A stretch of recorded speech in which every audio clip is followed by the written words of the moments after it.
you for coming. Thanks so much to Vanessa and OCA for having me speak here. I don't know, it's been a minute since I've spoken in public, so it's nice. It's good to see people and engage with the work that way. So I have, it's really informal. We're gonna have lots of like question and answer, and we can interrupt it a little bit for that as well. I don't think we'll wait till the end or something like that.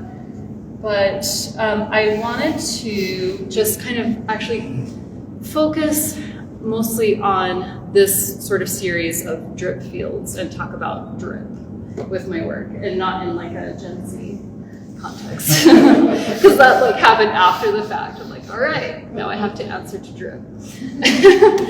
But so in my undergrad, I was up at the University of Utah.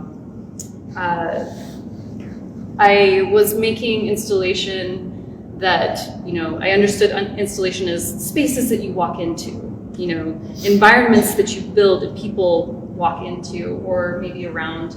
But I started to feel like I could achieve the same kind of effect, but actually more in like a physical, visceral way if I created environments that had interiors that you couldn't access the interior of.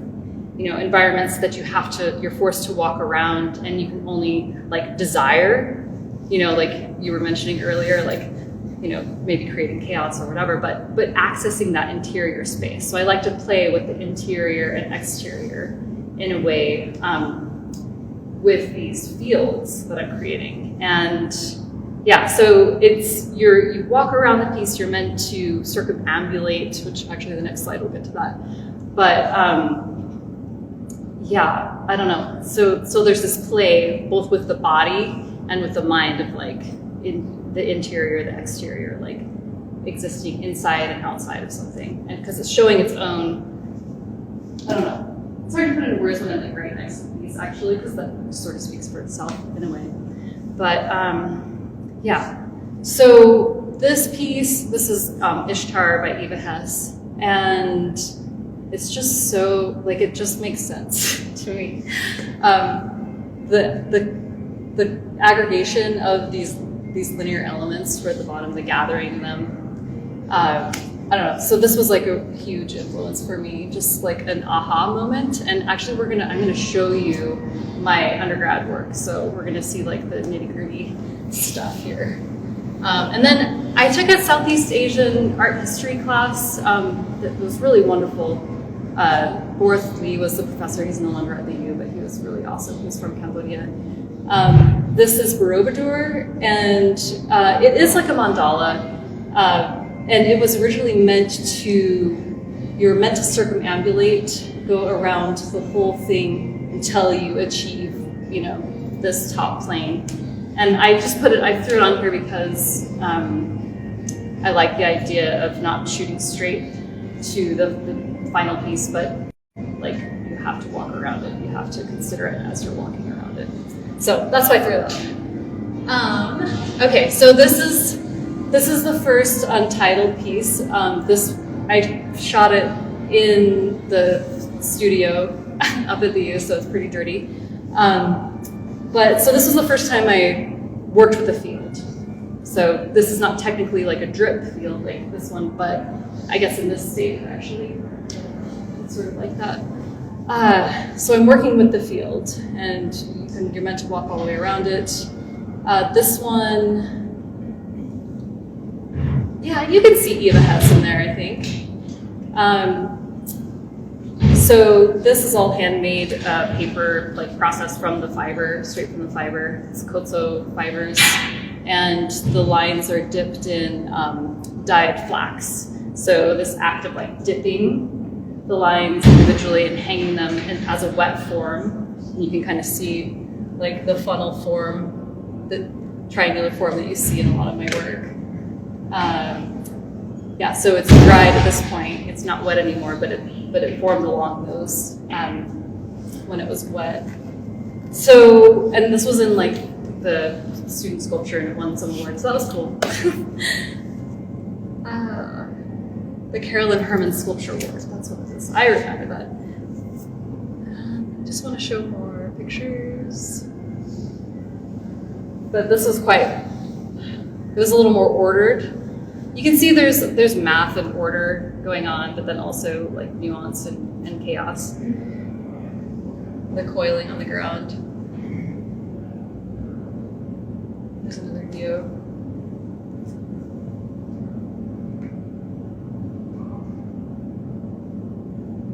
I like these are acrylic lines that are bisecting it.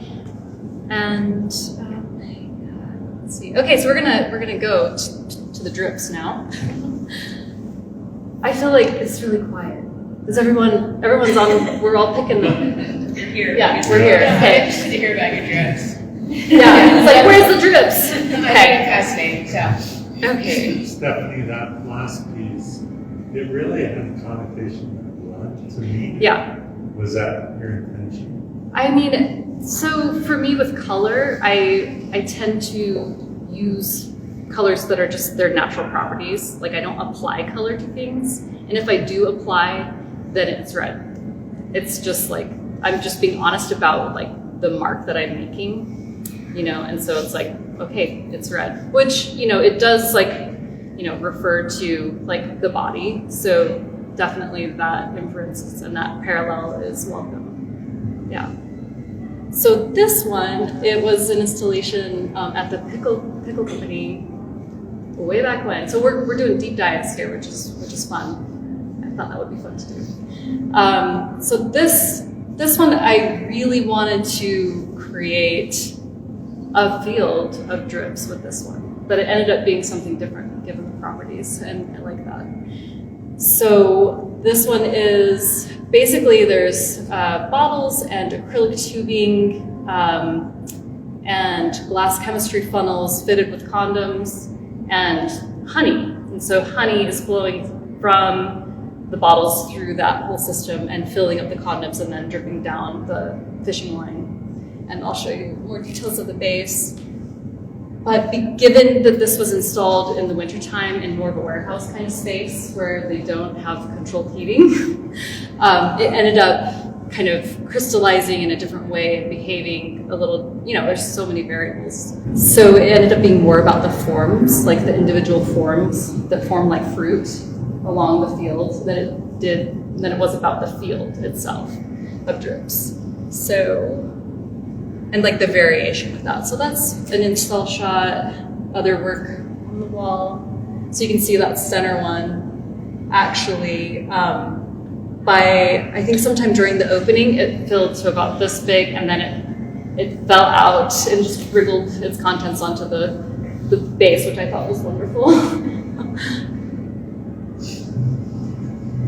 So yeah, this is officially like the first drip piece for sure.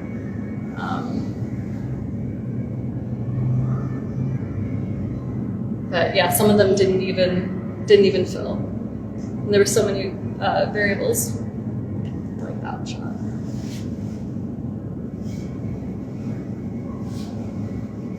So you can see, and that's what the resolution at the base was this time.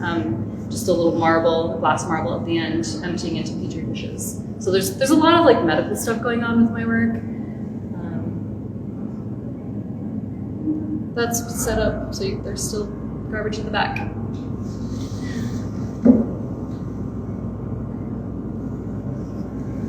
Anyway, so I think this field was 150 components, and this one's 821. We had to remove the center. It was 822, but we had to remove the center so the thing could hang.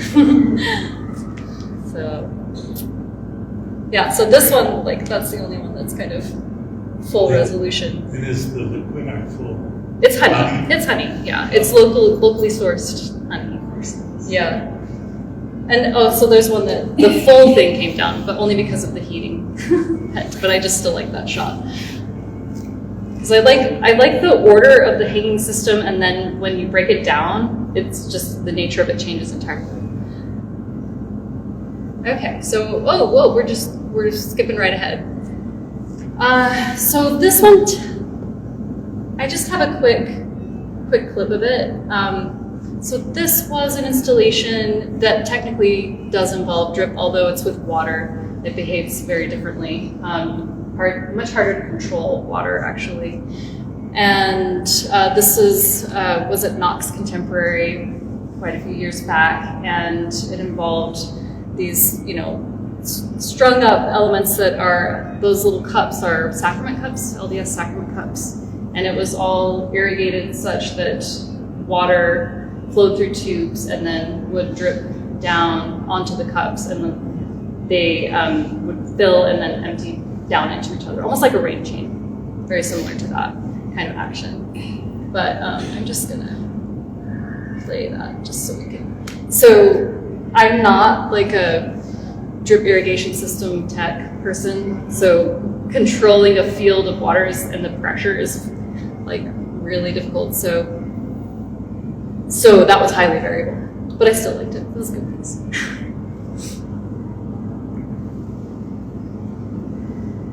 Did I say 6,000? I think. No, it's I'm sorry. Elements. There were 6,000 of those. Yeah, and I'm just wanting to go with details right now. I have a lot of like bigger pictures on my website, but I want to talk about the drip.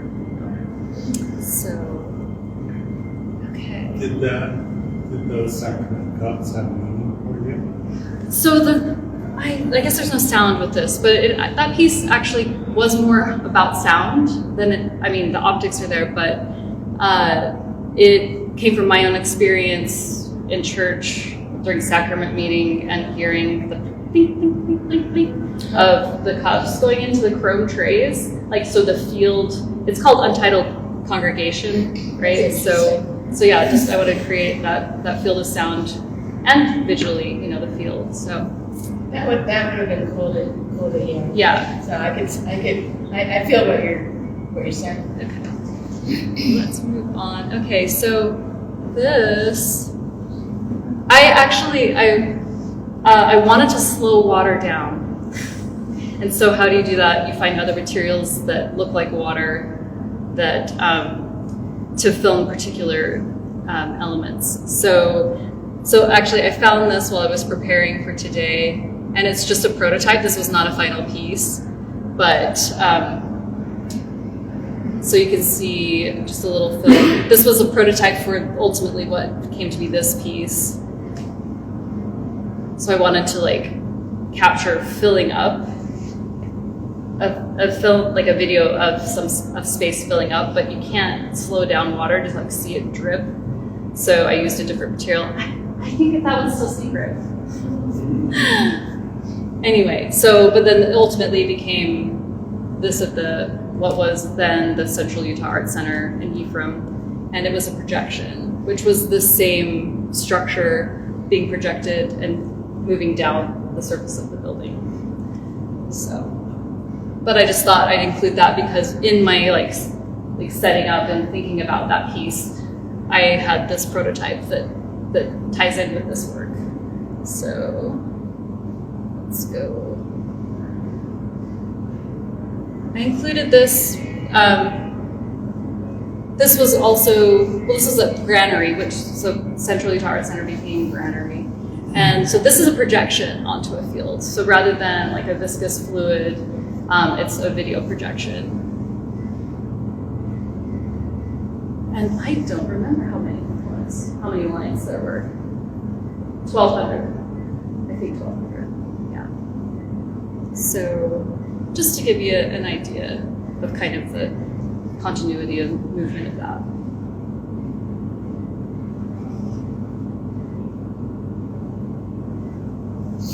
I think we'll move ahead. Oh, I really want sound. Okay, so this is sped up quite a bit. That's not the real speed at all. This was the first substantial, dense drip field I did in the studio. And it's clear, obviously. It's a little different from this one. So that's the real-time speed.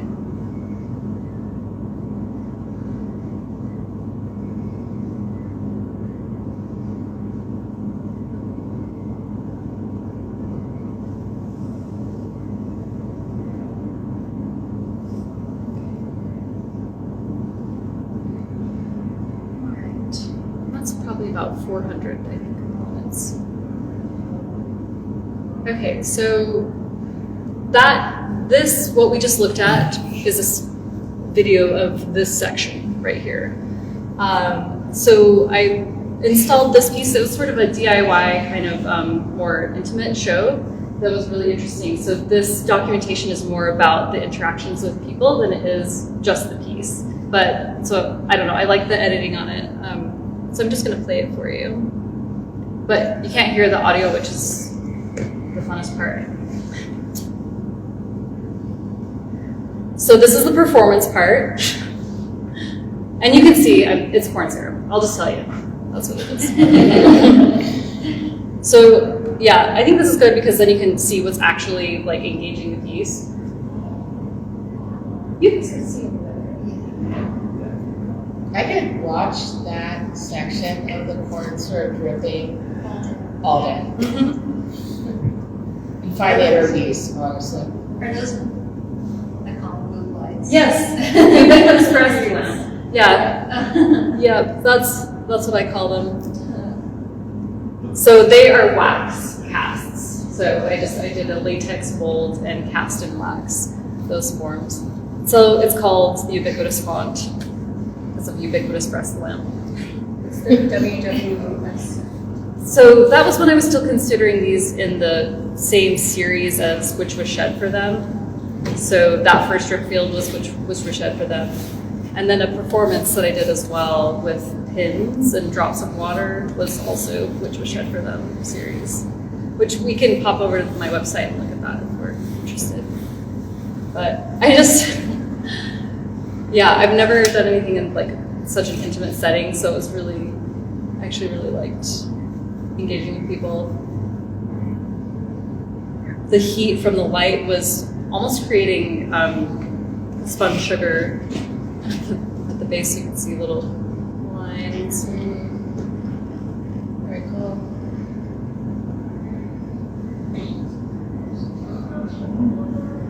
Let's see. There's a couple other. Almost there. Yeah, just a minute more.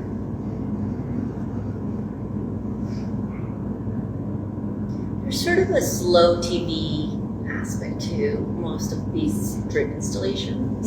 Like how important is it, or what element does the audience play into you thinking about how it's going to be interacted with? I think that when I'm making them, I'm the audience, you know. So in that sense, yeah, like some kind of participation is key. That's why it's process based a lot of the way, you know, in a lot of the ways. Anyway, yeah, there's one really great view at the end, so we're gonna. Yeah, I think just people, like when I'm making it, it's about losing myself in the piece and like engaging my body in the piece, and so I think that participation with other bodies is key. Oh, yeah, there we go. There was one view from below that was cool. I think we got it right. Okay. Let's do. What's next? Okay. So again, the little components you have in your hands, and then the panels here. These are sort of the prototypes or the alternate pieces leading up to that development. So that Pitchfield 3 is the title of the piece that was at Springfield Museum that those panels are from, and it's 3 because there were attempts in the studio beforehand, and this is the first one, which I forgot about all of my engineering things and thought I could just do it a certain way, and it did not work, and so we're going to watch that. So the intention of this, I wanted to have this is a video piece. This is not an installation, so we're seeing the piece. I wanted to have video from below. I wanted to see the view of things from below and have it like obscure the screen. So we'll look at the failed attempt first. So those are actually pins, dressmaker pins, but you can, because I needed minimal components on, like I can't have the witch hats in the base because they would obscure the whole view. So we just have pins, but that was my problem, is they were static was happening and they were cleaned together. Also, I didn't do my pipettes or test tubes up top. That was a problem. So your use of medical and lab equipment, is that purely utilitarian, or is there some other reason why you are drawn to that? I think it's all the reasons. I mean, aesthetically, I'm drawn to them, and functionally, of course. And I have to like center everything, and so those pipettes like really perfectly center things while also allowing flow through. My dad was a medical photographer, so I grew up looking at slides of surgeries and being around that kind of stuff. He would bring home like weird equipment from the surplus up at the U, so I think that's part of my like formation as well. So yeah. And okay, so that was we're already there. I put that on that side. I guess I didn't put in the final piece. So yeah, we could pop to the website. We could look at that. No, it's not on the website. It's on my Instagram. All right. Anyway, so it fills. If you go to my Instagram, there's a video, and all those rays come down, and then it just blacks out the whole screen ultimately because it's filling that up. But I like to show like the behind the scenes, process. So, there's a lot going on. Okay, so this is witchcraft. These are not spells. This is not something that I intended on the work being about, but it's sort of a coincidence that is welcome, because I do engage in like in spell casting, spell making in my work and other works as well. But this was sort of like, this actually visually like works with what I'm doing. Like, am I casting spells with all of the drips? These are not spells, and there's this whole sequence of events. The first knot, the two knots, and they mean certain things. But visually, I'm like, so the drips are kind of like knots and So they're spells. creating almost their own spell on their journey. Right. Yeah. So that ties in. Part of the intent, though, originally of this work is I'm always counting. I said that earlier. Like, I'm trying to count to an innumerable, impossible number, which refers back to other things from maybe my religious upbringing. But in the Garden of Gethsemane, Christ bleeding from every pore. So 3 trillion pores in the human body, and if you have like the micron size drop and counted that up, it's like 1.5 cubic miles. If you were literally to bleed from every pore, it's not possible, right? So these drips are like trying to count up to that, and they're kind of referring back to that. And it's at this point, it's a compulsion. People are like, where do you get your ideas? I think at this point, I just have to do it. It's just a compulsion. So, not just. There's more to it than that. Okay, so, and then it's witchcraft too. Spooky stuff. I guess I did. Maybe I just put that in the right spot. So this is the second, not the second run, but just, we'll see it do a little bit more.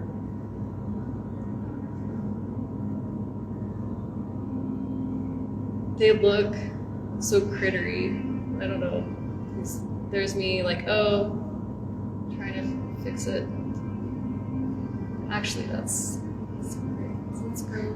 So I did. Okay. What's causing them? Those are pins, right? Mm-hmm. What's causing them to fall? They're not falling. Oh. It's just the fluid that's dripping down. Oh. Yeah.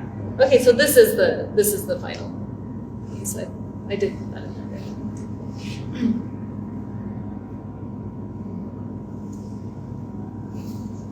So you can see there's a little bit of wave. Every time you set up these like elaborate constructions, and every time it's like, I didn't consider that. Gotta hold it up, so.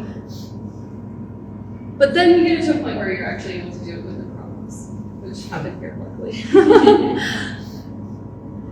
So.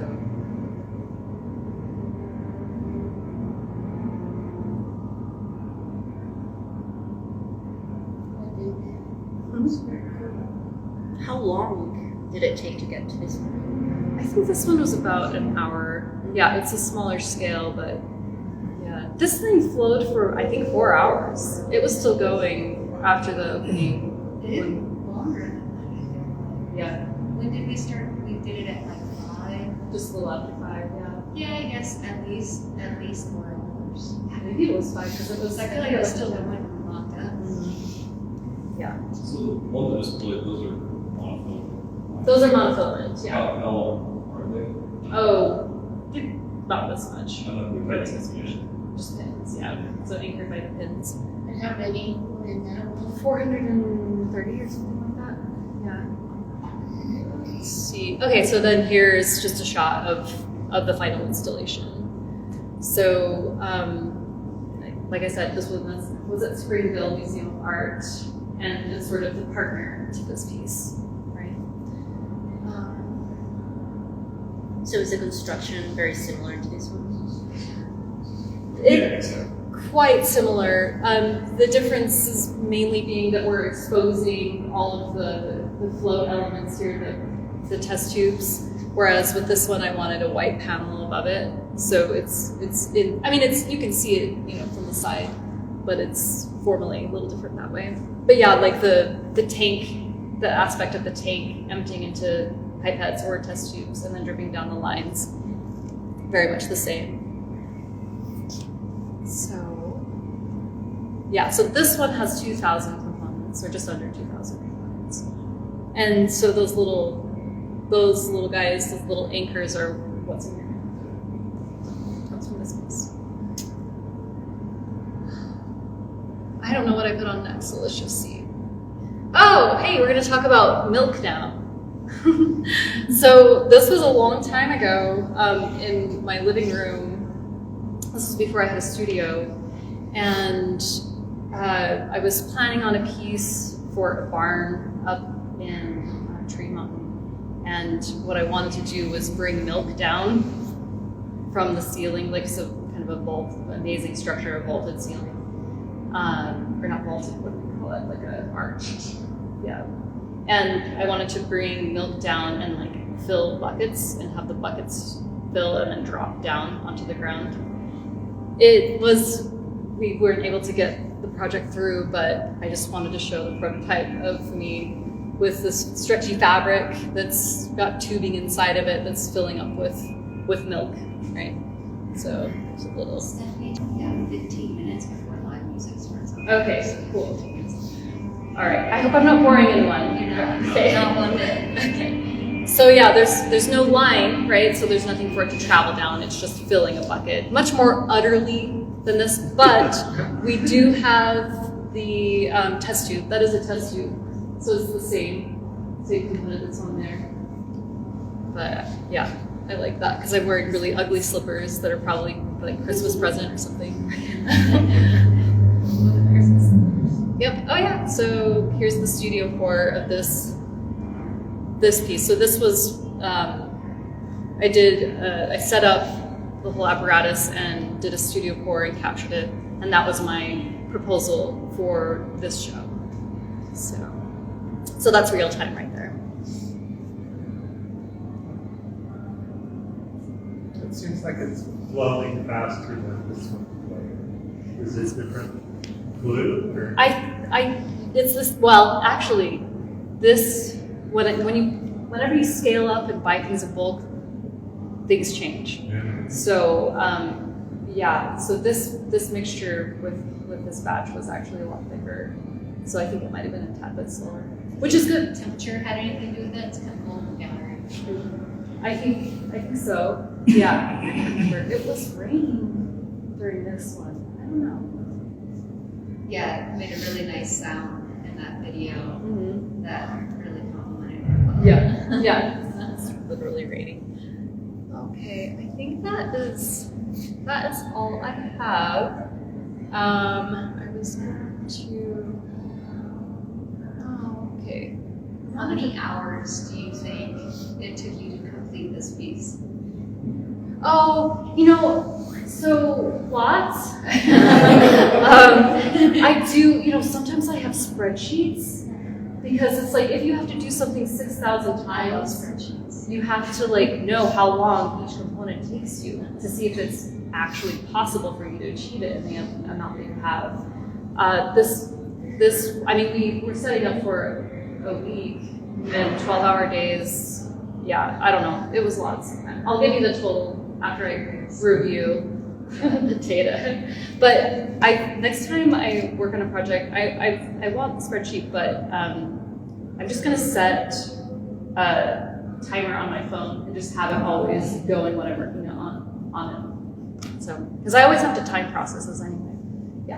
So, you mentioned, of course, your family background, Mhm. your dad being a medical photographer, and the affinity for like medical equipment and things in the work, which kind of communicates a sense of precision and exactitude. Mm-hmm. And then there was also the other part of that dichotomy, which is the witchcraft element and kind of going beyond that which can be counted and kind of going into the, I guess, like the mythical or even the supernatural, which sort of transcends like the rational capacity of what we think of as empirical thought and science and whatnot. Mm-hmm. So in terms of like the unity of these two philosophies, what meaning do you find that you're making in terms of uniting the empirical and, in a certain sense, the spiritual? What do you feel like is synthesized? I think you just said that perfectly. You should be up here. But I don't know the answer to the question. But I think that all of the stuff that you just said is the answer to the question. I mean, I think that they both inform one another. I don't think that they're separate from one another. You know, I mean, I guess, what does it mean to you? what does it mean to me? Yeah. Is it a search? That's the hardest part. It's like I can tell you all about how, but why? Or like, you know, I mean, what it means to me is it's something that I feel compelled to do, and it's the way that I work. I don't know. It's just integral. That's not a good answer to your question. Or what, maybe in the how, like what whys have come to you along the journey? In the why, what hows have come to along the journey. I love You that. mentioned like this is like, you know about the how, but not necessarily the why. But like, I guess if you're not seeking an ultimate answer, what is it what are the pieces that have become revealed to you along the way, if anything, in terms of what the process is coaxed out for you in as far as, you know, what it means to you? I don't know, maybe I'm just asking the same question. No, I get what you're asking, and I think that I'm just embroiled in the process, and that is the answer to me. Okay. So, and that is what like spell casting is. It's the act, right? And it manifests itself. So it's it works that way for me as well. How do you feel when it goes away? I'm not attached to the work. My storage unit will tell you otherwise. But I think it's a beautiful piece. So the idea that it doesn't exist after it's taken away. right, that is the challenge with installation. It is ephemeral, you know, and that's the beauty of it in some sense. So then it only exists in, you know, sort of artifacts, and whether it be, you know, photo or video or physical little pieces that are apart from it. I do kind of tie the components of the work back into other pieces. For instance, those panels, that's a reintegration of past work. So it's not gone. It'll be recycled and kind of tied in with other work. So. Have you ever tried to apply heat to it afterwards to melt it all away to reduce the material? Well, I guess this is the first time we used that. Yeah. This is actually so shockingly like really quite plastic in the way that it's said. I can touch it because it's my work. Yeah. So Yeah, I have flushed other like prototype pieces in the studio before and reused them. Yeah. So I just want to bring them to it to see what happens. yeah, I don't know. I feel like with this it would get maybe a little bit gluey, but I don't think that that's the way the stuff works. I don't think it will respond to heat. I mean, water, hot water. Yeah. I really love your question, Alex. I really appreciate all of those words. I really do. Oh yeah, for sure. It's kind of like writing in a way where, you know, you do it to do it, and then the meaning sort of comes across through the conversational element. Mm-hmm. Right. They're different modes. Yeah. Right. Yeah, I find that speaking about work is much easier when I've had some critical distance from it. If I'm fresh from a work, there's not words because it is what it is. So is it more of an experimentation, making order out of chaos, and then you sort of parse out whatever sort of meaning fact? Yeah, I think the meaning itself is very individual. So I don't impose meaning on others usually. I give them elements and I hide things a little bit. I like to hide things. And they're like, oh, what are your secrets? You know. But yeah, I don't want to impose it. I want it to be like discovered and experienced. Yeah. So we don't consider these the act or the performance piece. It's almost like a performance. As a spell itself. That's interesting. I feel like the activation is a spell. Yeah. So is this medicine for you, would you say? I mean, is that what this is? Because you're creating a thing out of a compulsion, Mm-hmm. and you are ordering Right. chaos Right. and creating essentially your own little microcosm. And it's creating, I mean, you're putting your intention into a spell, Mm-hmm. but ultimately it's kind of creating its own spell. Right. So what does that do for you? It's an outlet for OCD.